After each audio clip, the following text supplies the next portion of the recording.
Hey, welcome to TheoLIVE, episode 25. Another Monday. Lots of stuff going on this past weekend. Oh boy. It's been weird the last week and a half or so. A lot of developments, I'll say, from people that used to be pretty well respected, at least on this channel. And then some stuff's been going on. Gonna be talking about it today. I'm gonna wait a couple minutes to see who else is going to hop in here to the chat. If you are here, though, do me a favor and hit that like button. Lets me know that people are caring about the content that I'm making, and supposedly it helps YouTube know like who to push this out to, and maybe other people should see it. I don't know if that's actually accurate, but I know that I like it. I like it when I see the likes. That helps me know, all right, I'm doing something right. So hit that like button. If you're new to the channel, welcome. Man, a lot of people have found the channel in the last 10 days or so with all the MacArthur stuff, and I have been making it. Now, some people are not happy that I've been making a lot of content about John MacArthur, and to those people, I say, talk about it on your own channel. This is my channel. I talk about what I want. And also, when I have someone that I'm like, it's not like I know John MacArthur, but I've grown up listening to him. I've grown up respecting him. And so it was personal to me. And then there's other personal things I don't need to get into of why this story resonates with me. But I think it's an important story. So yeah, I've been making quite a few videos about that the last week and a half or so. So with that, there have been a lot of people who have found my channel. So if you're one of those people, I want to say thank you for subscribing to the channel. Or even if you're just casually watching, that's fine too. But think about it. Think about subscribing to the channel. But we basically do this every Monday.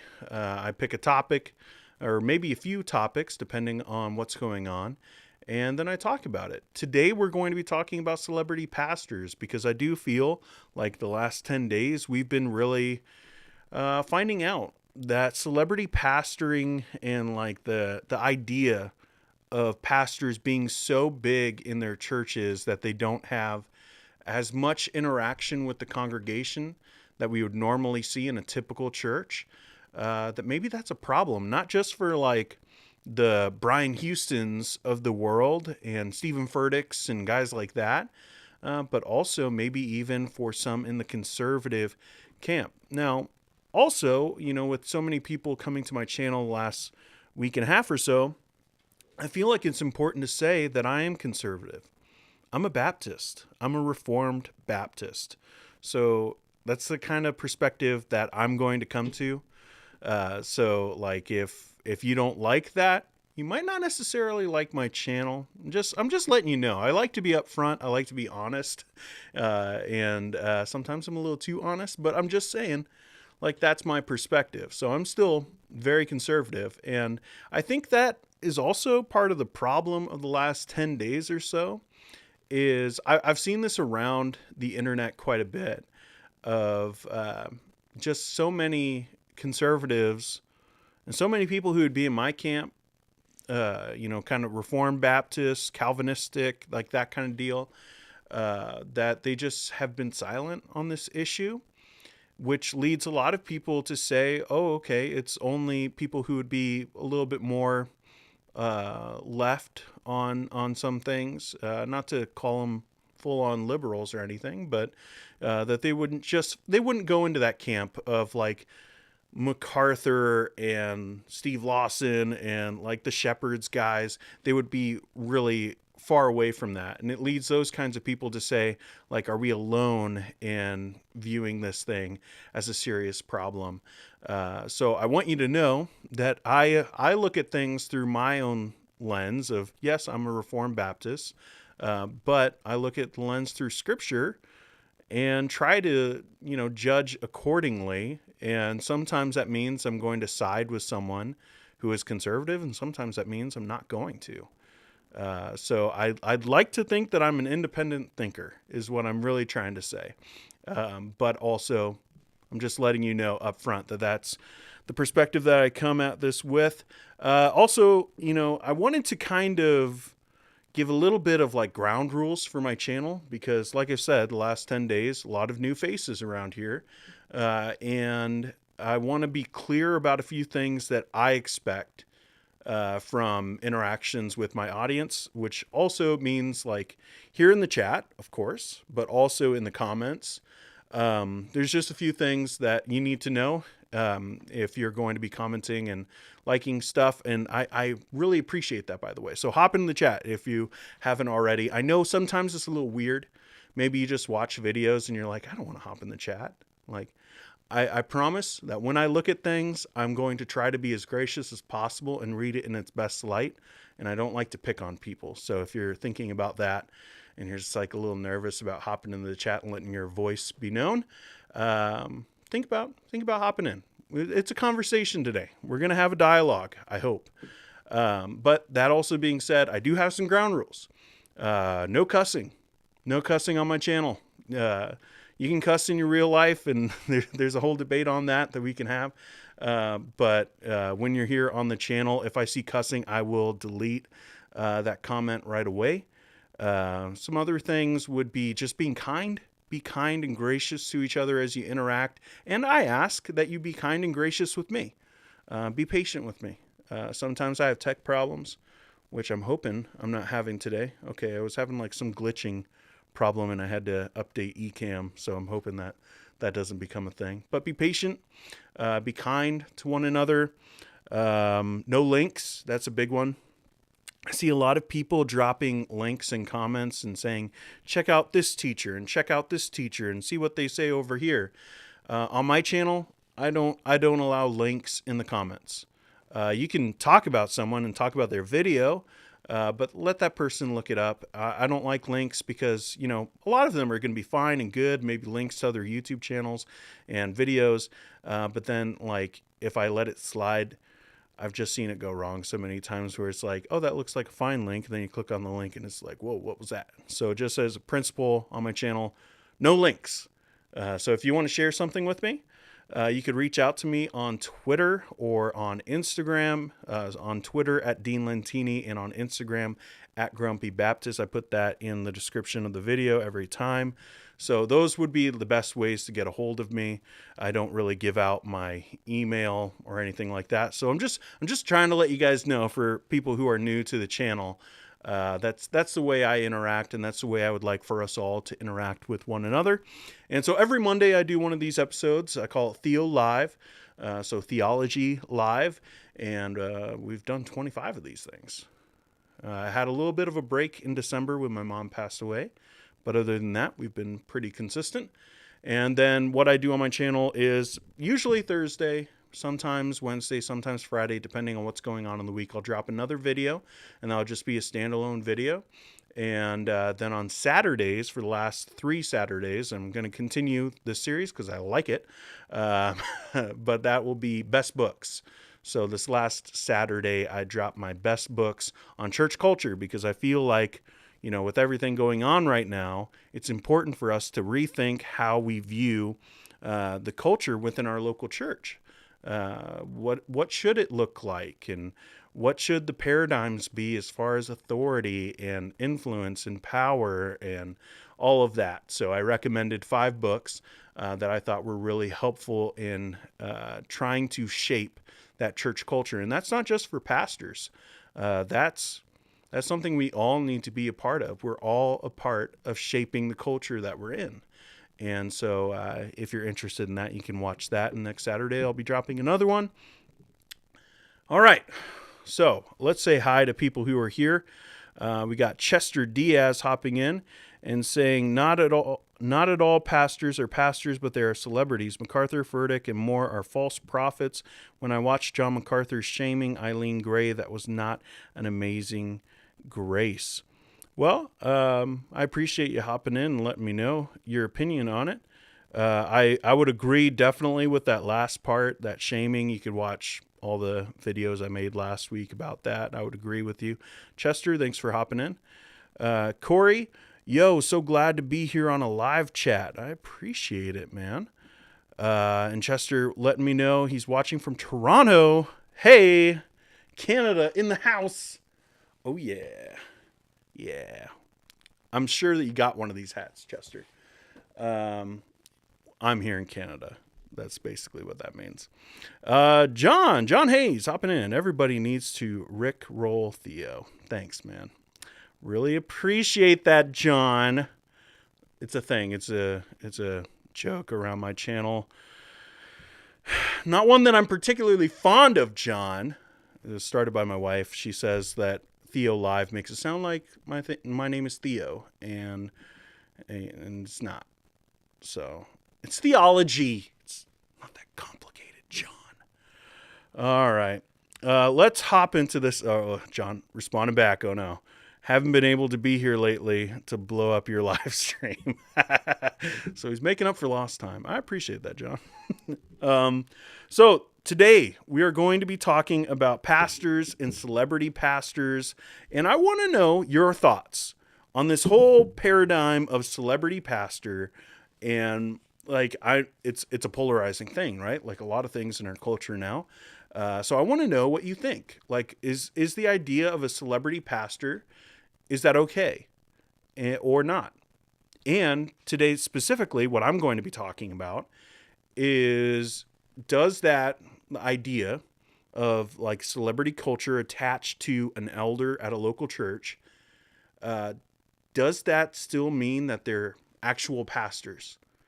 Like when it becomes a thing of where it's a guy, and a lot of times, you know, this guy is barely involved in his local church. So I'm kind of showing my cards a little bit already. But a lot of times he's at least detached from the local church in a way, because there's so many people that go to it, because you can't have a celebrity. At least I don't think you can have a celebrity pastor without a megachurch. I think that platform, that big platform of having thousands of people attend, maybe in person, maybe not, maybe even through these kinds of ways, through the internet.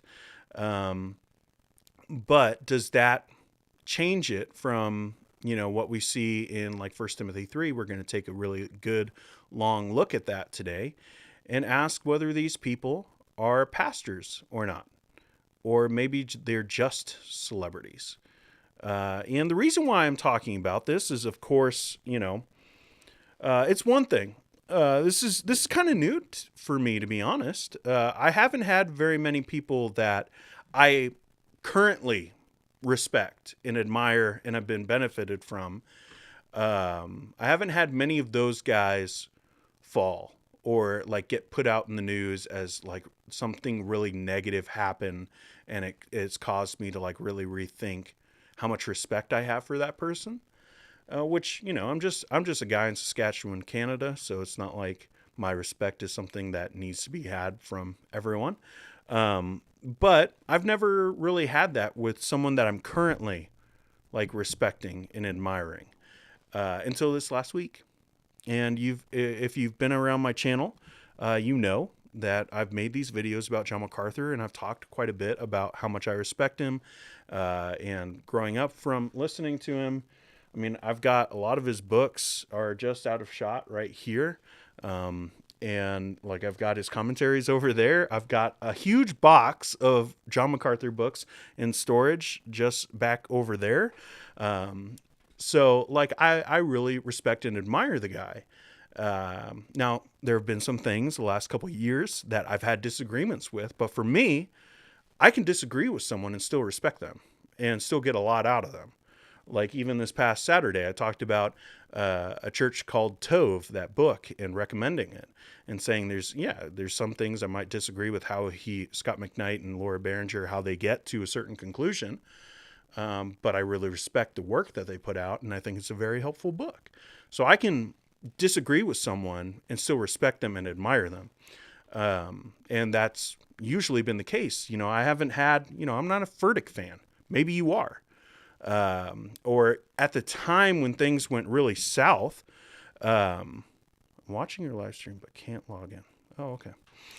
Getting some Twitter messages too. I appreciate it. Andrew, thanks for watching. I know you're having some issues logging in, but I appreciate you watching. But even when things went down with Mark Driscoll, I had already hopped off that bus because there were some other things that were going on. And also I was in a different place. And so it's never been something that I'm present with. So this kind of has impacted me quite a bit of just looking around and being like, oh man, maybe it's this whole thing. Maybe it's this whole idea of celebrity pastors that are a major problem in, I'll say, North American evangelicalism, because that's what I know. That's what I have experience with. I'm not going to speak for other cultures. If you are from a different culture, let me know whether you guys have that idea of a celebrity pastor and what that's like. But here in North America, that's a major problem that I see. And with the John MacArthur stuff, it's come to light. But before I get too far going into this thing, I do want to also say that Julie Roys has put out a statement by Eileen Gray. And I feel like I have a responsibility to show that to you because I've talked so much about this whole situation on my channel. And so if you haven't seen this, maybe you're not on Twitter. Not everyone is. But if you are, you should follow me at Dean Lentini. But this is what Julie Roys put out. I think this was today. Is today the 20th? I think so. So a statement from Eileen Gray. The supportive responses from so many people who love Jesus have truly been a comfort. Thank you all for demonstrating the love of Jesus. I hear the cries of many for John MacArthur to respond. Honestly, I doubt he will respond. I too doubt that. He and Grace Community Church members ignored me for years, and I don't expect them to show love or care now.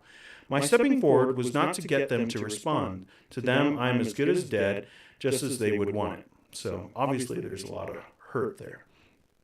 My hope is that women, children who were spiritually abused, slandered by John MacArthur, Carrie Hardy, Bill Shannon, and Grace Community Church staff, elders, members, Masters University, Masters Seminary, there's so many arms of this thing. Grace to you or other ministries they've influenced would come forward and share their stories. Yes, it will hurt, but will also bring healing.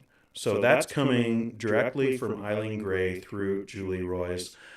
So I felt like it was the responsible thing was to show you that and let you know that obviously she agrees with Julie Roys' reporting of it. I know that's been something of like people being like, well, does she really know? Like, there's like a line of communication sometimes, like the game telephone.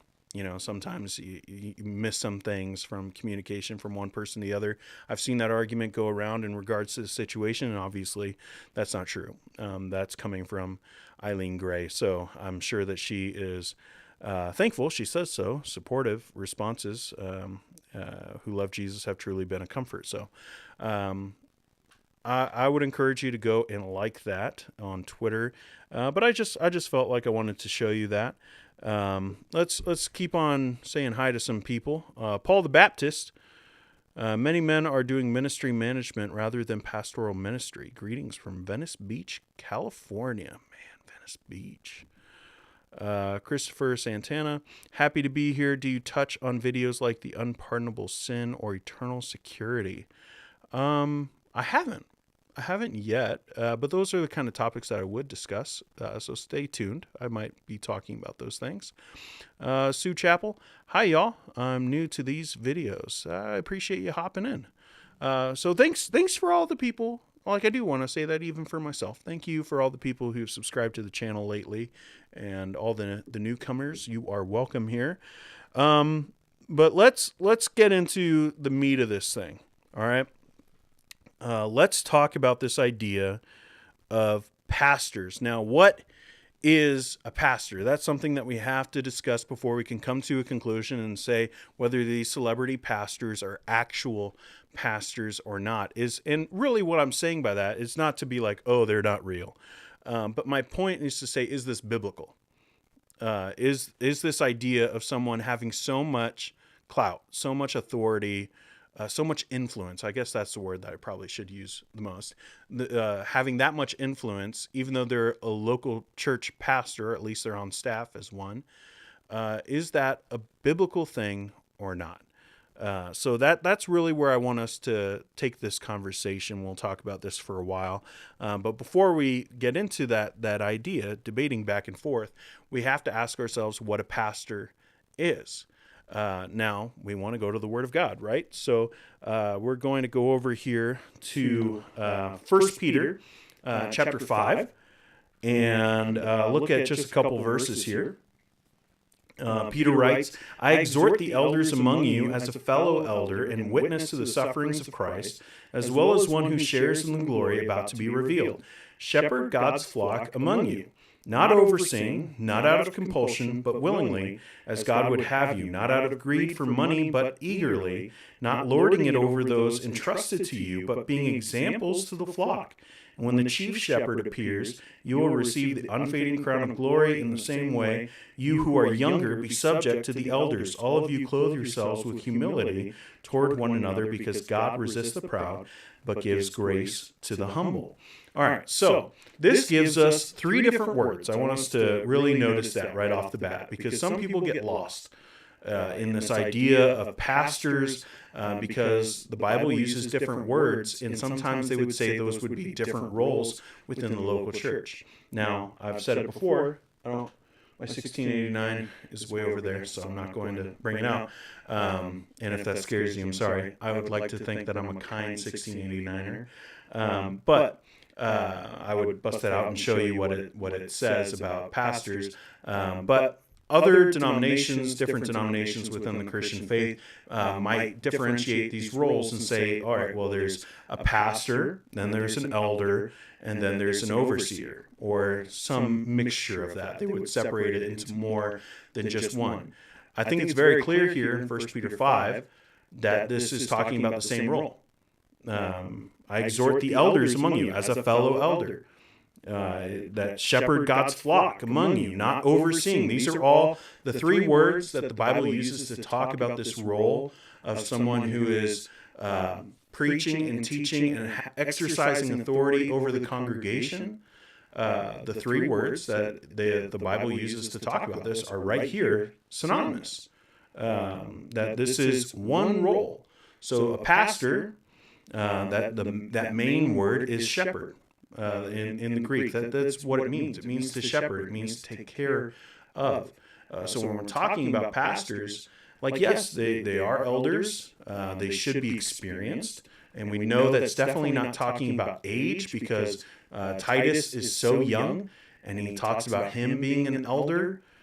So I think it's pretty clear that we can understand that we're talking about experience, not necessarily just knowledge, but the application of knowledge in real-life scenarios. Maybe wisdom would be a better word to put there.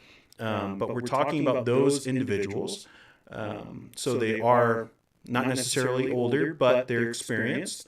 And they are to shepherd. They're supposed to take care of people. And they are the overseers. Now, this word for overseer is one that we see a couple more times, specifically in 1 Timothy chapter 3 and also in Titus 1, where we have these two examples of what the qualifications for elders, for pastors, and I'm going to use all these words synonymously of elders, shepherds, pastors, overseers. To me, they're all the same thing.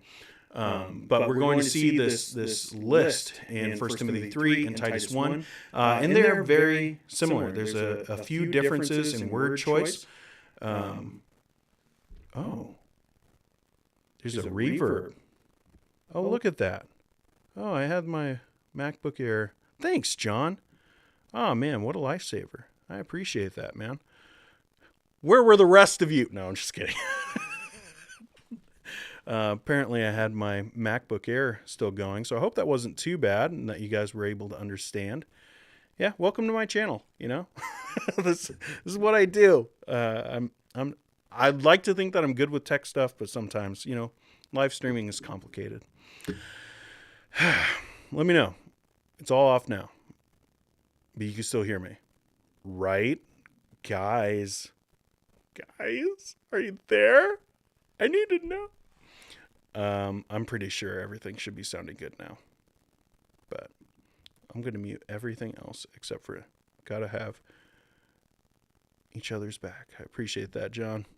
Also, if you're new to my channel, I'm going to say this, like, go and follow some of my friends. If you look on my YouTube channel, like, there's like a little, like, it's like channels, I think is the name of it. And I have a few channels listed there. John would be one of them. Go over and go subscribe to his channel. He made actually quite a bit of content on this John MacArthur stuff as well. So I'm sure that you'd be benefited from that. All right. So I think that we're all good. All right. I appreciate it, Brandon. I didn't get to shout you out last time. I saw you in the chat and then I couldn't find you before. All is good. I appreciate that. All right. So let's keep on going here. And let's actually move over to these qualifications here in 1 Timothy chapter 3. So this is what we're going to do. We're just going to look at this thing and we're going to find out what it means to be a biblical pastor. And then we're going to apply it to these guys and whether that fits. So 1 Timothy chapter 3, verse 1, this saying is trustworthy. If anyone aspires to be an overseer, he desires a noble work. So we're just going to stop. I'm an expositor, which is why for so long I respected John MacArthur and really looked up to his ministry. And there's still a lot of good to get out of that. I'm going to say that. But we're gonna dive deep into this. If anyone aspires to be an overseer, I want to talk about that for a minute because there are so many people that talk about the idea of being pastor, and they like to use the word called. That you are called to be an apostle, or you'd have to be called to be an apostle, but called to be a pastor. That is not anywhere in the New Testament. I have a video on my channel about that, talking about how we get those words from the Old Testament, from like being a prophet. Someone had to be called to be a prophet. And we also see in connection to our salvation that we're called to salvation. But we don't actually have that language for the idea of pastors. So we do have a couple references of like Paul being called to be an apostle to the Gentiles. And then even if you want to take it, you could look at Paul and Barnabas in Antioch and the Holy Spirit saying, separate unto me Paul and Barnabas. But most likely you didn't have that. Most likely you didn't have, like, any pastor would have that, like God spoke to them audibly and told them, I have called you to do this specific work. We don't have that. But we do have this language here of aspiring to be an overseer. Now, what does that word mean? It means to desire. That it's something within you. Now, who put it there? I think that, like, if it's good, then I think that we can say that that's God. That's the working of the Holy Spirit. But you have to want it. I was looking at 2 years ago now. I have about 3 chapters done of a book that I was writing on desiring a good work is what I called it. Because I've just seen this so often of people like even Jason K. Allen, whoever, the Midwestern president in SBC, he came out with a book. It was like Discerning Your Call or something like that. And I've just seen that so often of, it's a call and you have to be called to be a pastor. But then it's like, what does that even look like?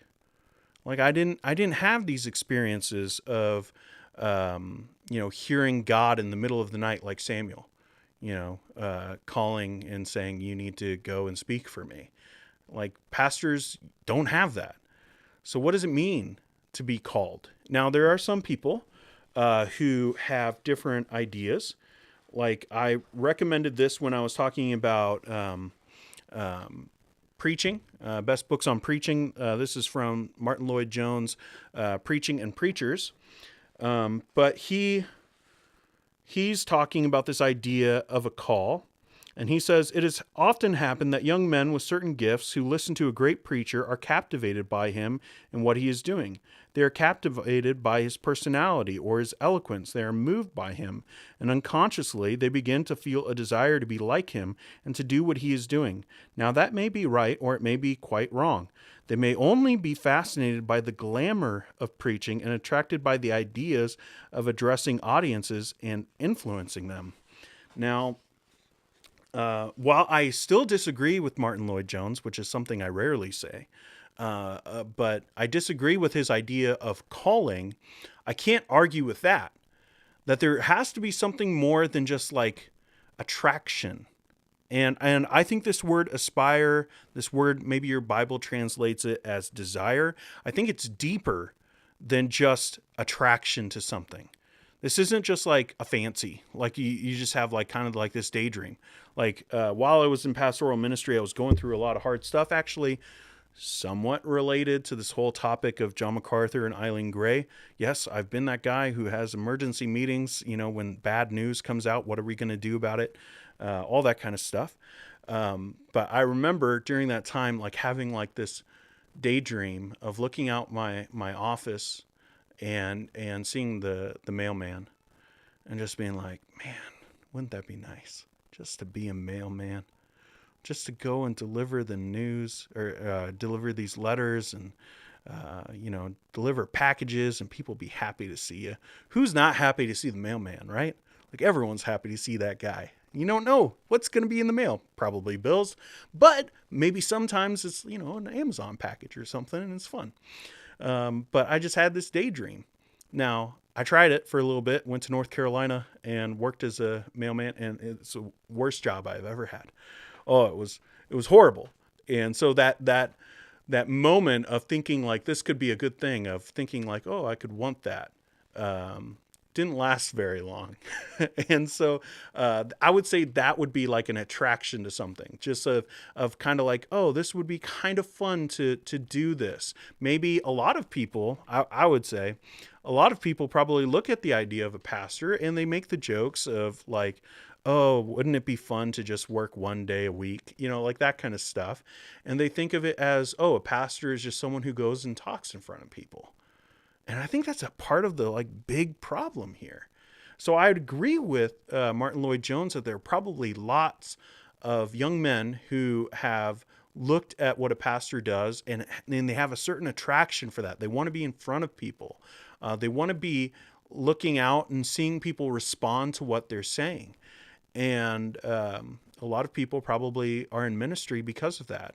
And so I do think that while we're talking about something that you would want for yourself, not, an outside force forcing it on you, not for a lot of young men, and I can say this from personal experience, not from your parents, not from your church background, forcing that on you, or manipulating you, or even just like constantly like being like, hey, this is a good thing.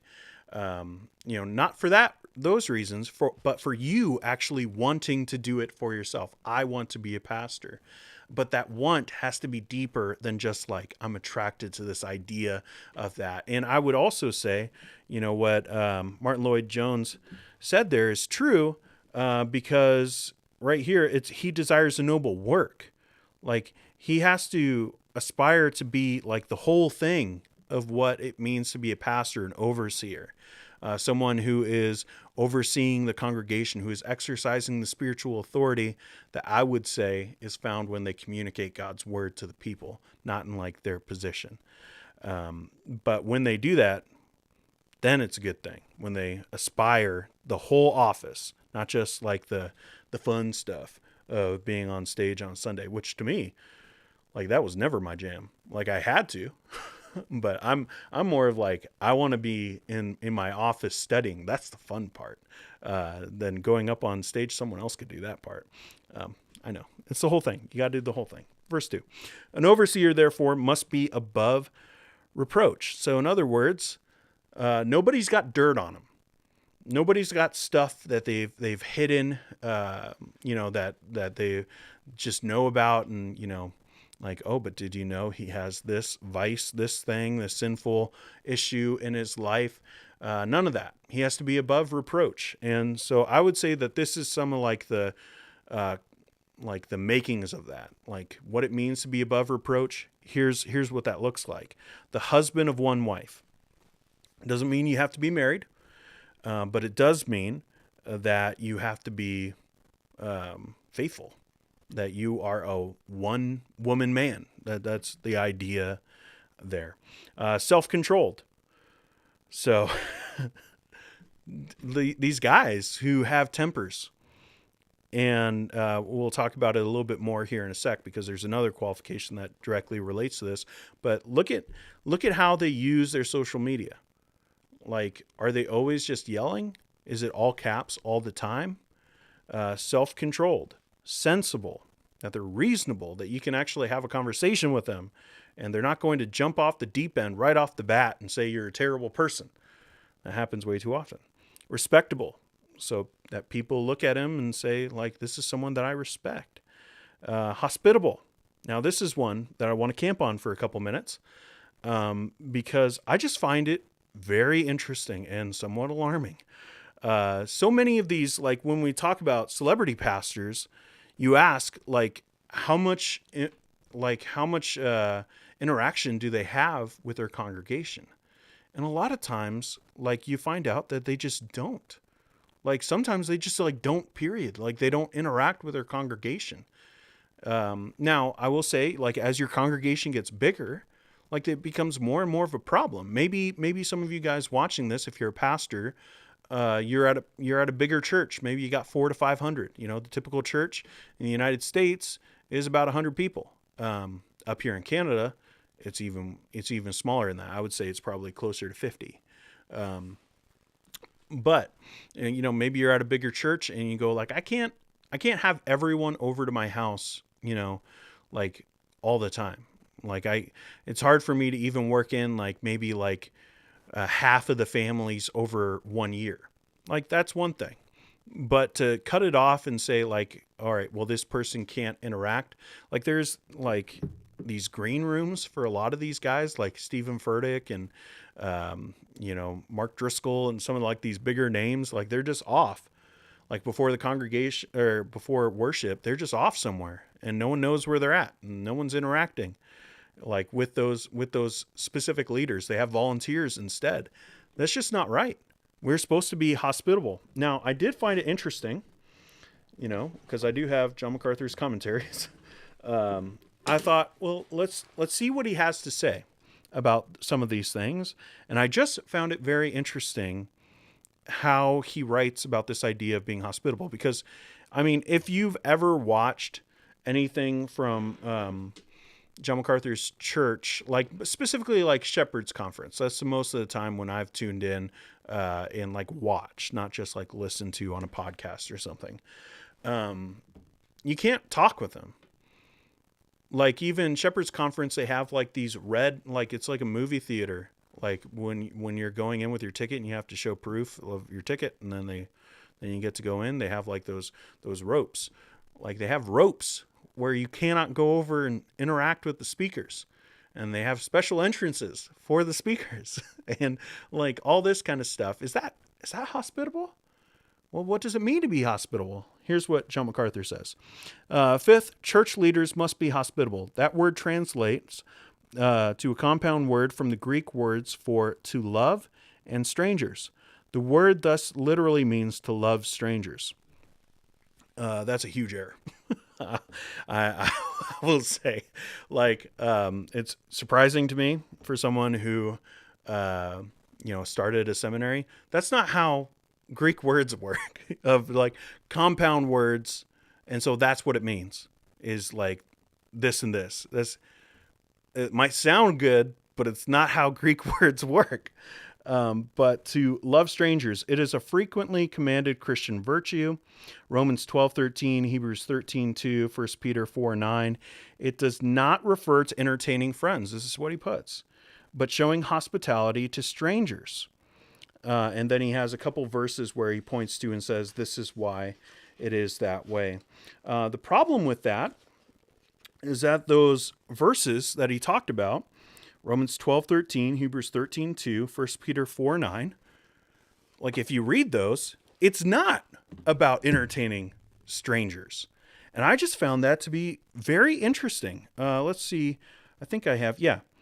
So here's 1 Peter 4:9. Be hospitable to one another without complaining.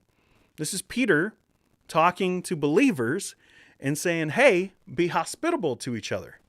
So if you take his interpretation that it means to love strangers, like that doesn't work, because the Bible is pretty clear. This is about Christians. Like, this isn't about strangers. This is about the local church, that you're supposed to be hospitable to each other. And Romans 12 is also in regards to that. So I just found it very interesting that he would interpret it that way, which is clearly wrong, like abundantly wrong. And I think the reason why is because he knows he can't.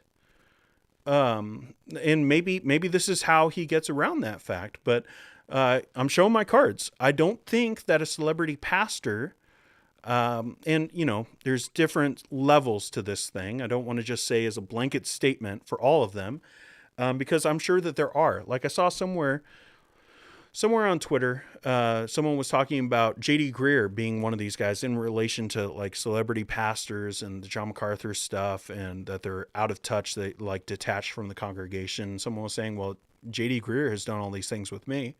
So I can't prove that and say, oh, well, every member has access to J.D. Greear like that. But what I'm saying is that there's probably some nuance there.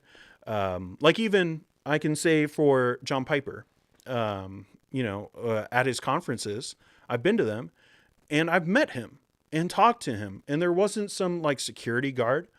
There wasn't like a group like with Johnny Mac of security people that you can't interact with this person. There were no ropes. There he is. And you can go and talk to him. And I talked to him very awkwardly because I was like fanboying out a little bit. Probably wouldn't do that as much today, but at the time, really loved him. And so like, I was like, I just want to say thank you for your ministry. And then like it was time for him to go up. And I just remember like, oh, it looks like it's time for you to go up. And like immediately like ran away. So same thing happened to me with Gordon Hayward, who's an NBA player that I saw at the Mall of America.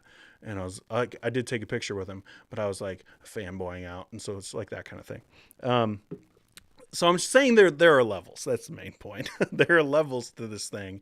But I think it's interesting that John MacArthur interprets the word hospitable to mean like a general idea of being welcoming of strangers. No, that's not what the word means. It means to be welcoming to people. And so in your local context, a pastor is to be hospitable to those people in his church. He should know them. And I mean, isn't that like the base of like, if you're going to be shepherding someone through their life, which is the whole idea of being a pastor, like that you know them, like you should at least know their name and like who's in their family. Like you should get to know your congregation. And you need to be having them in. And some pastors don't like that. They like to be separate from the congregation. They feel like there's like some respect, some authority that will be lost, to which I say no. Because like what we saw in 1 Peter 5, like you're supposed to be an example to them. How can you be an example if you're so set apart from them? Anyways, so I would say that this is one of the main things. Like if you're going to look at celebrity pastors and say, yeah, depending on where they take it and how far they go with like not interacting with the congregation, if there's no relationship between the congregation and that celebrity pastor, I mean, they might as well be a screen. That was a huge thing back in the day of multi-site churches, and like that it's a screen, and how can you have a relationship with a screen? Well, just because he's physically there doesn't mean that he's doing anything different than would be watching a video. So I think this is a key to this idea of being hospitable. I'd be interested to know what you think, though. Let's see. Hospitable, able to teach. Now, this is the main distinction that would separate a deacon from an elder or pastor. And the idea here throughout the pastoral epistles, the idea of teaching is the preaching event. So you can basically say apt to preach. But that's the idea. And that's one of the main ideas about being a pastor, is a shepherd teacher, like in Ephesians 4, which we'll look at in a little bit. But you got to be able to preach the word, to teach the word. And obviously, that's one of the main pros, if you will, of one of these celebrity pastors. They are very gifted speakers. So with that, a lot of them are going to be able to say, yeah, I can do that. Able to teach. Not an excessive drinker, which maybe your Bible translates not given to much wine. This is interesting because, like, I come from a very conservative background, and maybe at some point I'll do a video about this on alcohol and the Christian, and my thoughts have changed quite a bit. I'll just say that. But I found it very interesting what John MacArthur had to say about this. All right, he took a lot of liberties with the word hospitable. But let's see what he does with this word. And this is just kind of a fun one. Another requirement for one who desires to be an elder is he not be addicted to wine. This quality is not concerned with whether or not he gets drunk. To which we should all go like, wait, what? Obviously, someone given to drunkenness would in no way be qualified for the ministry. An elder who is not addicted to wine is a man who does not have a reputation. Where did that come from? Like this word reputation, it's going to come up in a minute as well. As a drinker, he doesn't frequent bars or involve himself in the scenes associated with drinking. Associated. Now, as coming from an IFB background, I know what that word means. Later on, just like a paragraph later, he writes, a man who is a drinker has no place in the ministry. He is a poor example and will surely be the cause of serious sin and disaster in the lives of others who follow his example as drinkers, justifying their indulgence because of their leader. A leader must be a man whose associations are radically different from those of the world and whose example leads others to righteous conduct, not sin. So that's what he published in his commentary. Okay. So this is not just like, this is how I view it of like, this is how I live my life. I think it's a slippery slope of alcohol, all those kind of things. When you read that, you go, oh, that's fundamentalist talk of just like, no, flat out, he shouldn't have any we don't see that. He says not an excessive drinker. In the Greek, it's not given to much wine. That, like, yes, he's right about the idea of being addicted. But then he takes it and says, well, of course, that would be the thing. But also, and it says very rigidly that you cannot be given to any of that. So I just find it interesting, the liberties that he takes with the word hospitable, and then like the strictness when it comes to some of these topics that he's more concerned about. Not a bully, but gentle. Oh, man. Twitter. I just like right now, like that's kind of where my mind just goes with a lot of these guys is like, but online, they're so mean. Like, granted, I'm pretty passionate online, like on my channel and on my Twitter. And maybe some people would look at that and say like, oh, I think he's way too bold on some things when he says some things. But then go read some of these guys, like some of these guys who would fit into this camp. Some of the people who signed stuff like the Statement on Social Justice. Yeah, I said it. Go and read some of their tweets and say, all right, is this person not a bully but gentle? Oh boy. Not quarrelsome. So not getting into fights all the time. Not always looking for a fight. Not escalating things. Again, Twitter. Not greedy. He must manage his own household competently and have his children under control with all dignity. And basically what that means is that everything's going good at the home. Like there's not a bunch of chaos. It doesn't mean like this person is perfect. Otherwise, every pastor would be disqualified as soon as their kids turn into teenagers. Like immediately disqualified. So it's not that like he has everything in subjection to himself. But just like as a general rule for his home, things are going well. There's not a bunch of chaos. The kids aren't like going and drinking all the time, coming home, partying, and like just like the parents, one of them being a pastor is like, I have no idea what to do with these kids. Like not that kind of thing. If anyone who does not know how to manage his own household, well, how will he take care of God's church? He must not be a new convert. I just find it interesting sometimes with some of these stories of people. I'm not going to name names, but there's some famous people, which I could get in a lot of trouble if I name names of who I think would be unqualified from this. But like some of these stories of like, I used to be this. I used to be an atheist, for example. I used to be an atheist, but now I believe in God. So 6 months later, I get a platform and I'm an elder at a church. Like, what? Like, not everyone's Paul. Not everyone goes from like, oh, I'm going to capture all these Christians and haul them to jail and, hold coats while somebody stones them to death. And then like, oh, I get to go and preach the gospel. But even him, 3 years in the desert. So I think that's a good principle to have, of just, there has to be a time in between these things. If someone is so wrong where they don't get the gospel right, regardless of like whether they would claim to be Christian, or like some subsect of Christianity, or whether they're just full on like an atheist or agnostic, and then they become a Christian, there should be a time of separation where they learn, where they grow, where they humble themselves before they're given platforms and told that they're qualified to be elders. Just saying. So not new converts. Let's see here. Or he might become conceited and incur the same condemnation as the devil. It's usually how it goes. Someone who goes from a real extreme usually stays at an extreme. Just saying, if they don't have a time to kind of just humble themselves and calm down a little bit. Usually they stay pretty extreme about things. It will be a different thing, but they'll be extreme about that thing too. Furthermore, he must have a good reputation among outsiders so that he does not fall into disgrace and the devil's trap. So other people have to like them. So this is what it means to be a pastor. Now, if you go through this list, I think that the main glaring thing that you would look and you say, all right, can these celebrity pastors do these things? Is one, there's got to be some accountability to know whether these things are accurate.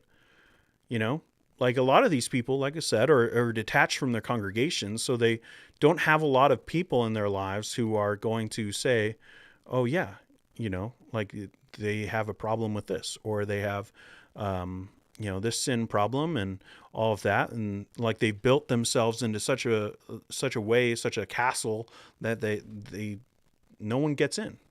There's a huge moat around them, and no one is able to get past the walls and find out what's really inside of this castle. Nobody knows who these people are really.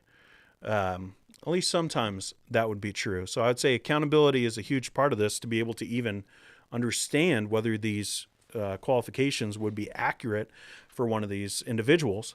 But I do think that some of these things, like not a bully but gentle, a lot of times when these stories come out about celebrity pastors, they use very, very much bullying tactics to keep their authority, to keep their power. And, sometimes, things get misunderstood between people, and, people get hurt, feelings get hurt in ministry. That happens. That's accurate. But, sometimes you read these stories and you're like, wait, what? And different tactics that even involve like publishing of books and different things. You're just like, oh, that's a bully. That's not someone who is gentle. That's someone who's quarrelsome. That's someone who's greedy. But then I think the big thing there would be that of being hospitable. So those would be the qualifications. So what is a pastor then supposed to do with those qualifications? I will say, if there are qualifications, that means there's a reason for the qualifications, so that they should be exercising these things. Like in 1 Peter 5, the idea of being an example to the flock, they should be exemplifying these qualifications to the congregation. How can they do that if they're detached, if they're far away, if they're not having the interaction, if they're not involved in the day-to-day workings of that local church? How can that be done?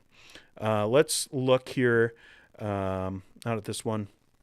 Let's go here to Ephesians 4, verse 12. So, like, those are the qualifications, but what is a pastor mainly supposed to do, and can they do that as celebrity pastors? Well, here he says, in this huge list of, like, all these different gifts that God has given to the local church, and he himself gave some to be apostles, some prophets, some evangelists, some pastors and teachers, and I would say that's the same idea. Verse 12, to equip the saints for the work of ministry, to build up the body of Christ. That's the main goal of a pastor, is to equip the saints for the work of ministry, to make sure that they have everything they need in life as a Christian to succeed, to love God, to love others, to share the gospel with others, to progress in their walk with Jesus. That's the main goal of a pastor. So how do they do that? Well, of course, teaching would be a main aspect of that. What they do on a Sunday morning, or, different Bible studies and things like that, of equipping them, giving them the tools that they need, but also being there for them to build up the body of Christ, to lovingly edify them, to cause them to be more and more like Jesus.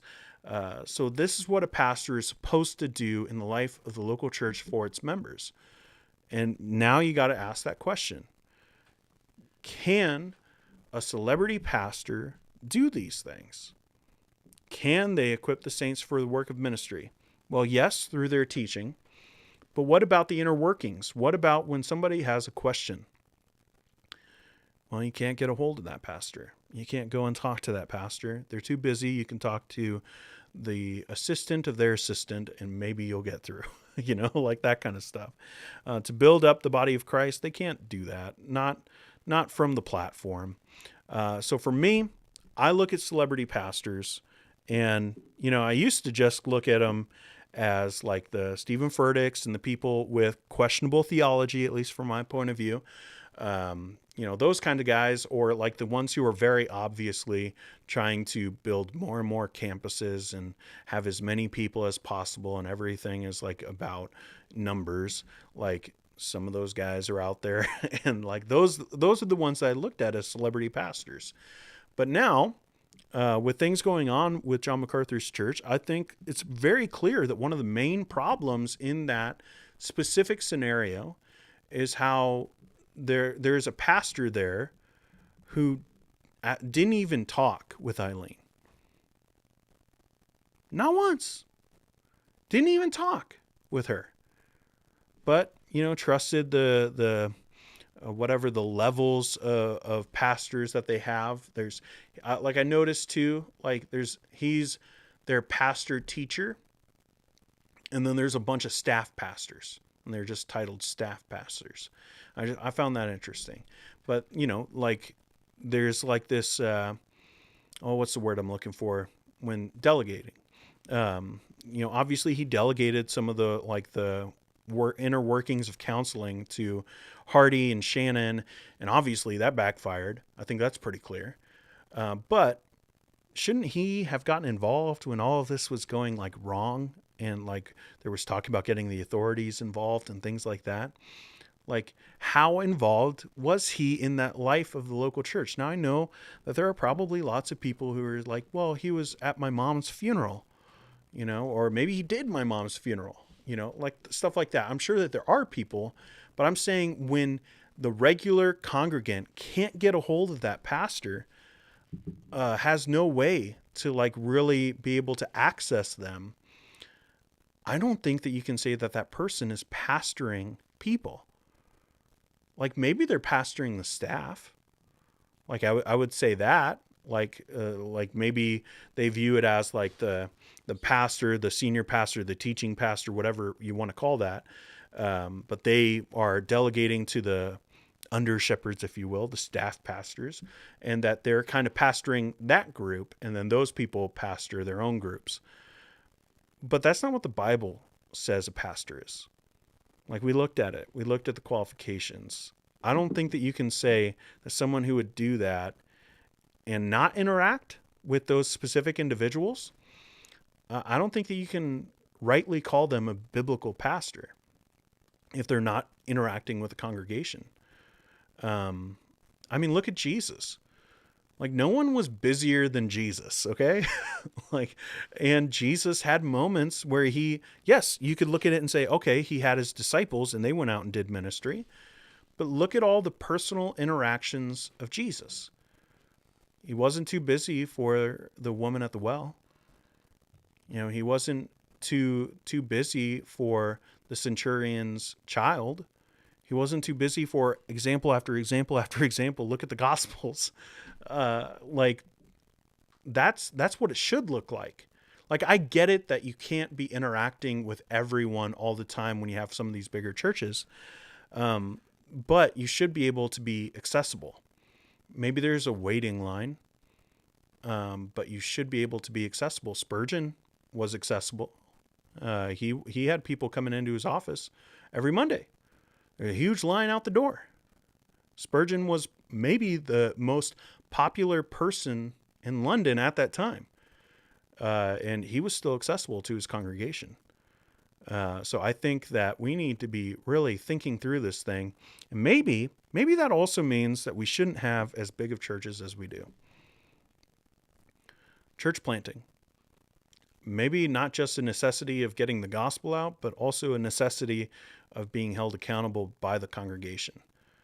Like, to be able to have fewer people. Like, there are different numbers out there, but there's at least 8,000 people at Grace Community Church. How can one person be pastoring them, like, and be involved in their daily lives? For me, I just view that as like a huge problem that is never going to be able to be solved unless it becomes fewer people. I don't think, like, you can apply all the business tactics in the world and try to make it as efficient as possible. I just don't see how that's going to work out. So that's my thoughts on it. I'd be interested to know what your thoughts are. If you haven't liked this video yet, maybe you've been watching for a bit and like the video, hit the button. It really helps me out. And think about subscribing to the channel. Let's see who's in here. Corey said something earlier. I wanted to look at. I'm glad she didn't pull out from the faith over it. Also, you had dual audio. Oh, you were helping me out too when you shared screenshot. I appreciate that. And it's true, man. Looking at Eileen Gray's testimony and what she's doing. Ruslan had a really good video. He's had a bunch of good videos about this. But he had one where he was sharing like what Eileen is up to these days. And it's so encouraging to see someone who's been so hurt and I think wronged by her church still, not deconstructing their faith, but being there and being faithful. I think that's so beautiful. And Corey also says, not the FedEx guy though. Yeah, that didn't look fun. Like the mailman, USPS, that looks fun. It looks like, just a relaxing job. It's not. Oh, it's crazy. Oh, it's stressful. Never going back. John Adams. The problem with the celebrity model is if the guy gets hit by a bus, not the Driscoll bus, then the whole thing falls apart the next day. Got to make disciples, not celebrities. Yeah. Isn't it interesting? Isn't it interesting how, like, yes, the rise and fall of Mars Hill, like, it shows, yes, there was like celebrity culture there. But I mean, it points more to the flaw, I think, well, not more to, but one of the main things is that the church also lifted him up to where when he was gone, like, it just dissipated. Now, that split off into different churches, and there's a little bit of a redemption story there about some of those churches still existing. I used to have like a spreadsheet, like, cause I was interested. Like, I wrote down like who was the pastors, what church split where. It's somewhere in my Evernote, and I should probably go back and look and see, how many of these church failed or like at least folded, I should say. And like who's their pastors and whether they had a big switch around. That'd be interesting for me. But not for this video. But I agree. A lot of the times it's, that person. And then when that person's gone, that church just fades into obscurity. I mean, you can look at all different examples, like Mars Hill, New Spring with Perry Noble would be another example. Now they're still around and they're still campuses, but it was exploding at the time with Perry Noble, and then all this stuff happened with him. Next thing you know, James MacDonald, like, we have story after story of these kinds of churches built around a person and not around the gospel. And I think that's a major problem. All right, guys, I don't see any more interacting here. But like I said, if you haven't liked the video, definitely give it a like before you head out. I got a video coming out on Thursday. And like I said, on Saturday, I'm going to be uploading a new best books on, whatever the topic is. I haven't decided yet. Hey, if you would like me to give you my best books on a certain subject, let me know in the comments here. But I would be very interested to know what you guys think about all this, and I will be interacting with you in the comments. And yeah, that's about it. I'll see you in the next video. Have a good day.